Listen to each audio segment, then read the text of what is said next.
Praise the Lord. கர்த்தரும் இரட்சகருமாகிய இயேசு கிறிஸ்துவின் இனிய நாமத்தினாலே உங்கள் அனைவருக்கும் என் அன்பின் வாழ்த்துக்கள். இந்த புதிய நாளை காண செய்த தேவனுக்கு ஸ்தோத்திரம் உண்டாவதாக. கர்த்தருடைய கிருபை உங்கள் அனைவரையும் சூழ்ந்து கொள்வதாக. ரோமருக்கு எழுதின நிருபம் 5வது அதிகாரம் 1வது வசனம். இவ்விதமாக நாம் விசுவாசத்தினாலே நீதிமான்கள் ஆக்கப்பட்டிருக்கிறபடியால் நம்முடைய கர்த்தராகிய இயேசு கிறிஸ்து மூலமாய் தேவனிடத்தில் சமாதானம் பெற்றிருக்கிறோம். கர்த்தருடைய பரிசுத்த நாமம் மகிமைப்படுவதாக. இயேசு கிறிஸ்து மூலமாய் தேவனிடத்திலே சமாதானம் பெற்றிருக்கிறோம். விசுவாசத்தினாலே நீதிமான்களாக்கப்பட்டிருக்கிறோம். இயேசு கிறிஸ்து மூலமாய் தேவனிடத்திலே சமாதானம் பெற்றிருக்கிறோம். விசுவாசத்தினாலே நீதிமான்களாக்கப்பட்டிருக்கிறோம் என்றால் என்ன அர்த்தம்? இயேசு கிறிஸ்துவை விசுவாசித்து, இயேசு என் பாவங்களுக்காக சிலுவையிலே மரித்து எனக்கு பரிகாரியானார், என் பாவங்கள் சிலுவையிலே இயேசு சுமந்து தீர்த்தார் என்று விசுவாசித்து அறிக்கையிட்டு இயேசுவை ஏற்றுக்கொள்ளும் போது அவருடைய இரத்தத்தால் நாம் கழுவப்படுகிறது மாத்திரமல்ல, பாவி என்ற அடையாளத்தை மாற்றி நீதிமான் என்கிற நிலைக்கு அவருடைய கிருபை நம்மை கொண்டு வருகிறது.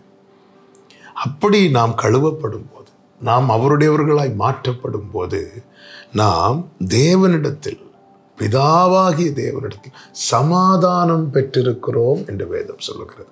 இயேசு மூலமாய் இப்பொழுது என்ன கிடைக்க பெற்றிருக்கிறது என்றால், பரலோகத்துக்கும் நமக்கும் நல்ல ஒரு உறவு, நல்ல ஒரு தொடர்பு. இப்போ நம்ம கூப்பிட்டா தேவன் உத்தரவு கொடுக்கிறார். அப்பா என்று அழைக்கிற புத்திர ஸ்வீகாரத்தை தந்திருக்கிறார்.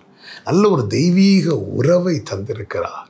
இந்த இடத்திலிருந்து அவரை ஆராதித்து அனுபவிக்க பாக்கியத்தை கர்த்தர் தந்திருக்கிறார். எவ்வளவு பெரிய மேன்மை! ஆதி மனிதன் பாவம் செய்து தேவனுக்கும் மனிதனுக்கும் இடையே இருக்கிற உறவு அந்த பாவத்தினால் துண்டிக்கப்பட்டு மனிதன் தூரமாய் போனான். தேவனற்ற நிலை, தூரமான நிலை, தேவனிடத்தில் யாரும் நெருங்க முடியாத ஒரு சூழ்நிலை. இந்த பாவத்தின் விளைவு அப்படிப்பட்டதாக இருந்தது. இந்த பாவத்தை சுமந்து தீர்க்கிற தேவாட்டுக்குட்டியா இயேசு இந்த பூமியில் வந்து இந்த பிரிவினையை அவர் உடைத்து, பகையை சிலுவையிலே கொன்று நம்மை அவரோடு ஒன்றாக்கி ஒப்புரவாக்கி இன்னைக்கு பரலோக தகப்பனை பார்த்து அப்பா என்று அழைக்கிற பாக்கியத்தை தந்து எல்லாவற்றையும் அவரை பார்த்து கேட்கிற அளவுக்கு அந்த சமாதானத்தை அவர் உண்டு பண்ணி இருக்கிறார். இந்த சமாதானத்தை உண்டு பண்ண வேதம் சொல்லுகிறது, நமக்கு சமாதானத்தை உண்டு பண்ணும் ஆக்கினை அவர் பேரில் விழுந்தது என்று. பழைய ஏற்பாட்டில் அநேக பலிகள் உண்டு. போஜன பலி, குற்ற நிவாரண பலி, பாவ நிவாரண பலி, சமாதான பலி, சர்வாங்க தகன பலி, இப்படி அநேக பலிகளை சொல்லப்பட்டிருக்கும். அந்த எல்லா பலிகளும் நீங்கள் பார்த்தீங்கன்னா ஒவ்வொரு காரியம் அங்கே எழுதப்பட்டிருக்கிறது.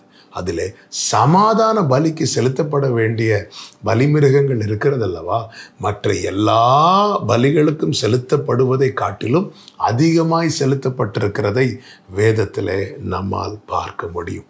அப்படி என்றால் இந்த சமாதானத்தை உண்டு பண்ணுவதற்காக அவர் பட்ட பாடுகள் தான் அதிகம். என்ன சமாதானம்? நமக்கும் பரலோகத்துக்கும், அதாவது நமக்கும் தேவனுக்கும் இடையே சமாதானத்தை உண்டு பண்ண கிறிஸ்து மூலமாய் தான் இதை பெற்றிருக்கிறோம். அதனால் என்றைக்குமே நம்ம ஹீரோ ஜீசஸ் கிரைஸ்ட் தான். நம்முடைய எல்லாமே ஜீசஸ் தான். ஜீசஸை மறந்துடாதீங்க. ஜீசஸை பிடிச்சுக்கோங்க. ஜீசஸை வர்ஷிப் பண்ணுங்க.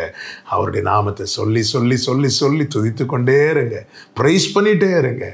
ஆமென். வாழ்நாளெல்லாம் அவருக்கு மகிமையாய் வாழ ஒப்பு கொடுத்து வாழ்வோம். கர்த்தர் ஆசீர்வதிப்பார். ஜெபிக்கலாமா? நல்ல தகப்பனே, மூலமாய் தேவனிடத்தில் சமாதானத்தை நாங்கள் பெற்று கொண்டிருக்கிறோம். இதற்கு நாங்கள் என்ன சொன்னாலும் ஈடாகாதப்பா. நன்றியுள்ள வாழ்க்கை வாழ கிருபை செய்யும். இயேசுவின் நாமத்தில் பிதாவே, ஆமென்.